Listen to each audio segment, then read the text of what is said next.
Okay, thank you. Peng Fei Wang from Hong Kong University of Science and Technology, and Yi Wang at Tsinghua University in Beijing. And I apologize, I was going to talk about financial constraints and the financial accelerator, but we changed the title. This is a new paper. The idea is to try to formalize the Keynesian insight that aggregate demand can drive output and employment fluctuations in a rational expectations framework. And the key is going to be that there's going to be multiple equilibria. I should say that I think from talking to Gaetano, this paper is some relation to Gaetano's paper. Is Gaetano here? No, so he'll present tomorrow, so I think there is a connection. The work was inspired by the paper of Angeletos and Lau, and essentially showing that sentiments can actually drive output, but it's a very complicated paper, difficult paper. There is a sense in which this makes it maybe simpler. The key feature of the paper is that there are firms, intermediate good producers, and they must make production decisions before demand is realized. So they have to guess what their demand is going to be. And of course, since this is going to be a Dixit-Stiglitz model, there's going to be two components to demand. One is going to be depending on the aggregation process itself. There's going to be a weight in the aggregator. That's going to be idiosyncratic. And there's also it's also going to depend, as we'll see, on aggregate demand. And agents might get preliminary signals, preliminary signal about their demand through inquiries or orders, but they can't tell whether it's aggregate demand that's driving it or whether it's the idiosyncratic demand that's driving it. So they'll have a signal extraction problem. And they'll have to have beliefs about the relative variances of the idiosyncratic demand and the aggregate demand. And the idea is that we will show that there is a certain belief. There's two sets of beliefs about aggregate demand, which will be self-fulfilling, and it will be completely in a rational expectations framework. So we'll have the multiple equilibrium outcome. In equilibrium, agents will know the correct distributions. And there's a sense in which this model is going to be a sequence of static problems, period by period. So compared to the Angeletos-Lau framework, the informational structure is much simpler. The trades will take place in centralized markets. There's not going to be bilateral trading or random matching. And at the end of the period, information can be public, and a new period starts. So any informational asymmetries will obtain only within the period. And firms will decide how much to produce on the basis of their signal. So the signal I will have now is in the benchmark model is going to be simple. Firms will look at their demands, and it's going to be some weighted sum of the idiosyncratic and the aggregate. It's going to reflect the weighted sum of the idiosyncratic and aggregate demand. Later on in the extension, I might touch on introducing a second signal on aggregate demand, a separate signal on aggregate demand, and see how that might change the model. So we will see that there is going to be two rational expectations equilibria. One is going to have constant output, which is the obvious one, and the other one will be a stochastic one that's driven by self-fulfilling sentiments, if you want. And once you have two, then you can put a Markov structure sunspot on it and generate some persistence. And we'll look at ways of generating persistence. Okay, so what's the relation to global games? As far as I know, there are a bunch of papers. The usual insight from global games is that if you are in a setup where under perfect information you would have a coordination problem and multiple equilibria, but in a global game framework, if agents can obtain a private signal that is very precise, they will put all their weight on the private signal, and the coordination problem, multiplicity of equilibrium will disappear and everybody will act on their own signal. Since the signals are dispersed, you're going to have a unique equilibrium. There are ways of introducing back into the problem a public signal. There are various mechanisms. It could be by observing an endogenous variable, some trading in some market. For instance, in Helwig, Mukherjee, and Tversky, is they look at the bond market interest rate, which reveals information about whether people are inclined to attack or not. If you can get additional information back into the system, of course, you undo the discoordinating function of the private signal, and you can get back to multiple equilibrium. There are a bunch of papers, and some that I don't know. Gaetano was telling me other papers I should be looking at. But in this setup, it's a little bit different. We start with an equilibrium where if you rule out sentiments, if you sort of say agents don't believe that there's going to be fluctuations in aggregate demand, so the only source of fluctuations is through idiosyncratic signals, aggregate output is going to be constant. But when you introduce some perceived uncertainty about aggregate demand, that will itself generate multiple equilibria that is self-fulfilling. So I will try to explain how that takes place. In a sense, of course, what's going on here is that there's a perceived uncertainty. If agents look at a signal and they see, say, a high signal, they think maybe it's in part aggregate demand. If they respond strongly, they will increase their output. High aggregate demand might be realized. But of course, it doesn't mean that that makes it self-fulfilling. It's got to be exact amount, and things have to be adjusted so that there's precisely a second equilibrium, and that's what we're going to show. And beyond that, I think it's a relatively straightforward and simple problem. Households, there's a sum there, but really this is going to degenerate into a sequence of period-by-period problems. Unless we introduce some persistence through persistence in productivity or something, which we will do later. That's the standard budget constraint, and the last equation is the marginal utility times the wage equals the price. So that's pretty standard, this utility of leisure. So it's pretty standard model. That's a labor market equation. There's no saving? Excuse me? No saving? No, there's no capital. There's no capital in the model, so there is no financial market. No, none of. What are they optimizing? I'll show you. Okay. So the final goods producers have to decide on how much of the intermediate good to use. They are going to choose intermediate goods, and they are going to, through a standard Dixit-Stiglitz framework, they are going to choose specify a demand function. So this is, again, pretty standard. The epsilon term is, you see that the final good is produced with the sum of the intermediate goods. So again, I mean, the problem is not put into the consumers. You could just put this aggregation to the consumers framework and call these intermediate goods consumption goods or something. But sort of this two-step is pretty standard. And there is the epsilon there is going to be a random variable. So that if epsilon is high, the demand for a particular good is high. Otherwise, if it's low, it's low. And you can look at the demand function, which depends on the relative price and the realization of the shock for each intermediate good firm. So that's what the final goods producers will do. So here is the information structure. Each intermediate goods firm has to decide how much to produce. And for that, of course, they would like to know what the idiosyncratic shock is and what aggregate demand is. If you go back, you see that the demand function has both the aggregate demand and the idiosyncratic shock in it. And the signal that they observe, what are they observing? They are observing sort of an indication of demand. They put their price before? No, the price they don't. So in the extensions, so you can have a choice. I prefer the case where the firm has to make a production decision before demand is realized, and then the price will be realized.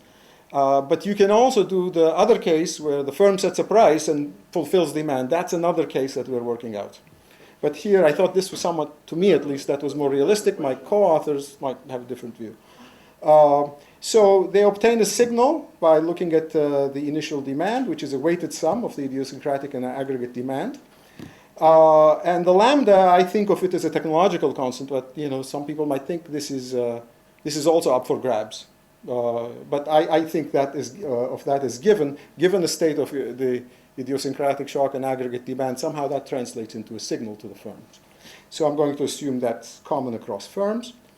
And based on the signal, the firms are going to decide how much to produce. They have a production function, which is just using labor. And they are going to maximize expected profits, and the expected profits are going to be based on, their expected profits are going to be maximized by choosing an output. And of course, this is conditional on the signal that they get. And if you take first order conditions, that the last line there says how much they should be producing. Given, of course, that they have to take the expectation. That's just the first order condition. Okay. So the first equilibrium is going to be as follows. If agents think that, in fact, aggregate demand is a constant, can that be an equilibrium? Suppose that they didn't base they thought aggregate demand is going to be given at a fixed level, it's a constant. Therefore, the signal that they receive is going to completely reveal their idiosyncratic shock. They're going to optimize, this is the standard solution. And equation 1 tells you, rewrites their demand function without the expectation. The final good output is given by 2, put the 2 together. And if you solve that, you get equation 3. Notice that there are 2 epsilons here, that they look different. One is the log of the other. Equation 3 gives you the constant output. So this is one equilibrium, where agents simply condition on their signal which they know, or on their signal which tells them what their idiosyncratic shock is. So this is what you would expect, and the question is there another equilibrium here? Is there another possible equilibrium that you can obtain? So I'm going to show you, maybe even sketch a little proof.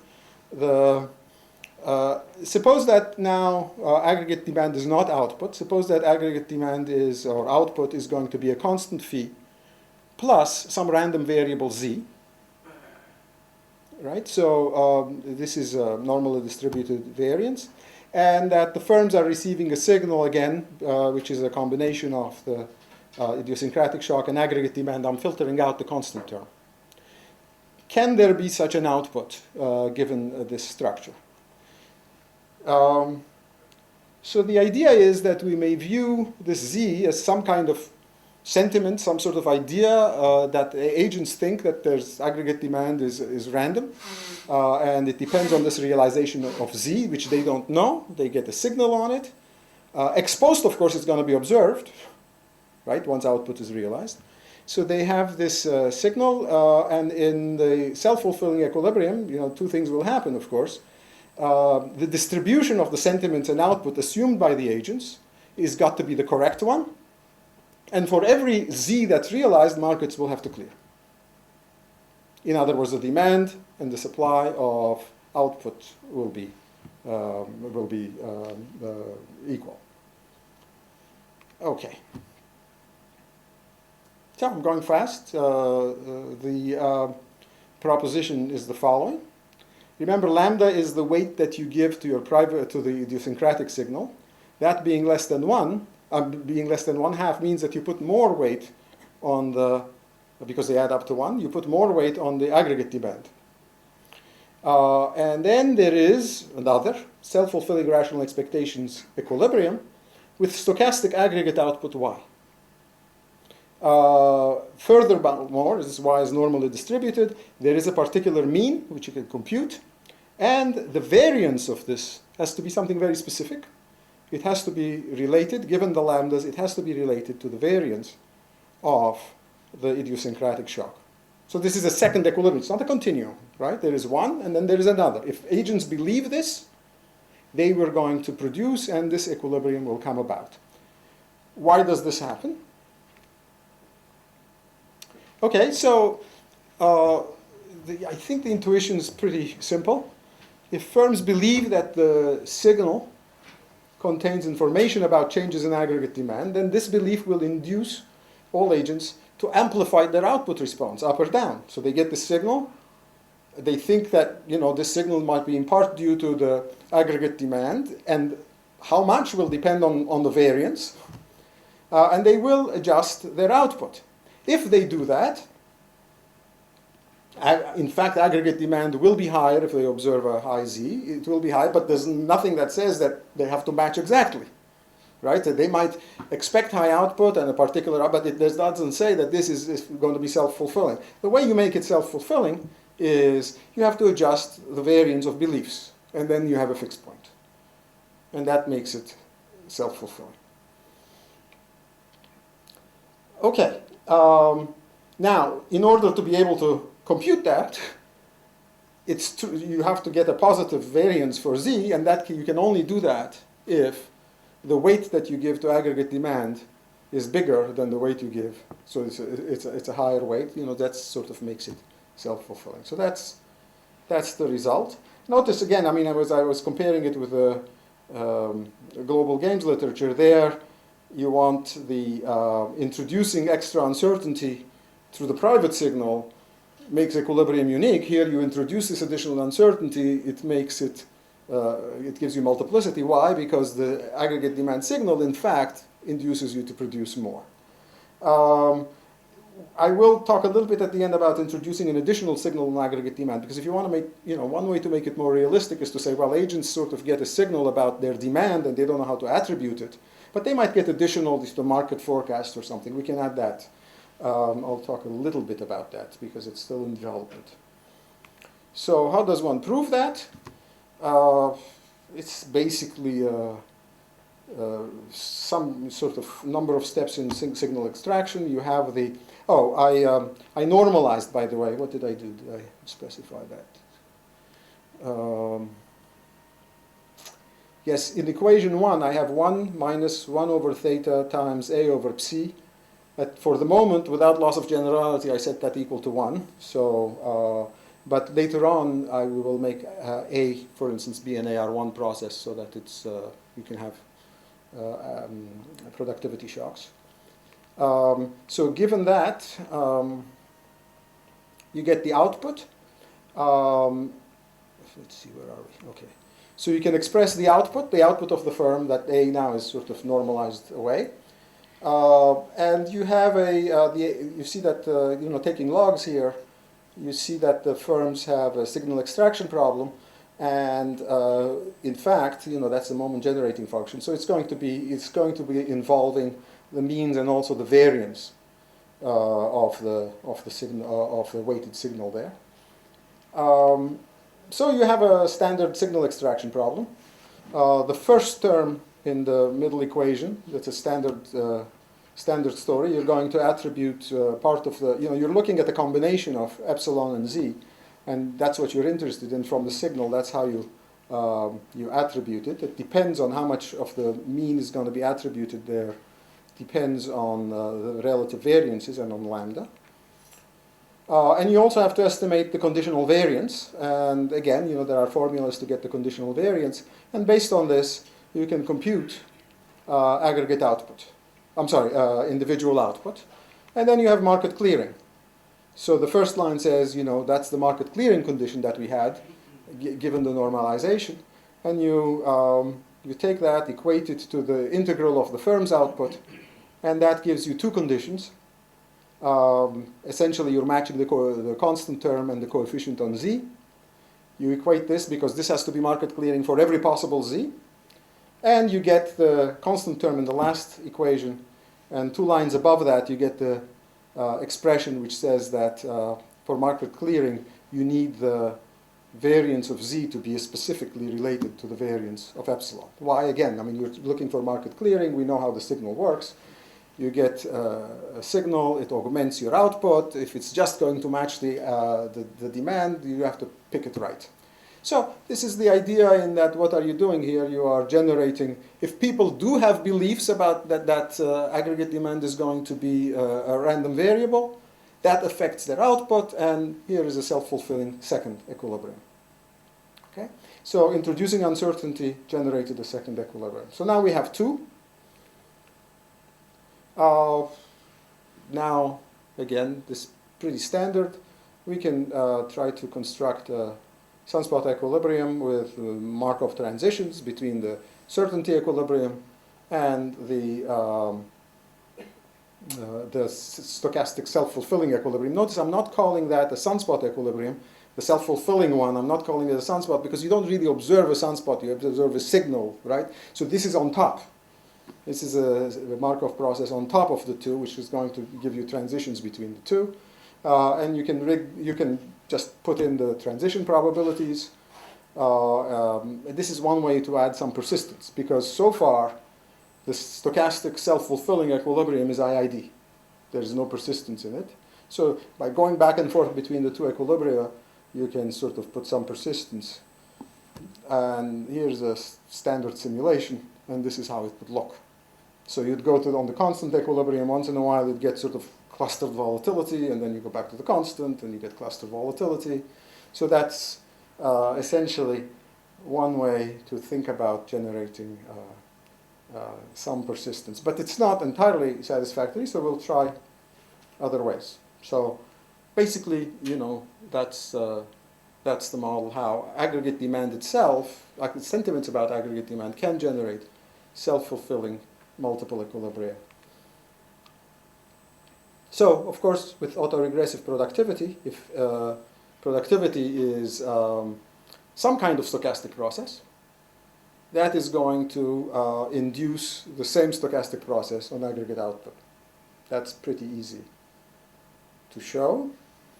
The second extension says, well, what is this lambda? I mean, there is this lambda is essentially, I think of it as a technological parameter that's common to the agents, given the stochastics that somehow filters into a signal. But, certainly my co-authors and, others, maybe even Gaetano was telling me that, this is up for grabs too. That's fine. I mean, this is not something that is necessarily determined. I don't know, maybe. But if that were so, of course, you would have a continuum of equilibria between lambda and the sigma squared epsilon. So there is we haven't quite finished this. There are preliminary results on when firms set the prices. So in this setup, the firms will set prices initially and commit themselves to fulfilling the demand, and they'll get a signal. In this case, I mean, I don't think I should. I'm not sure. We haven't completely worked it out.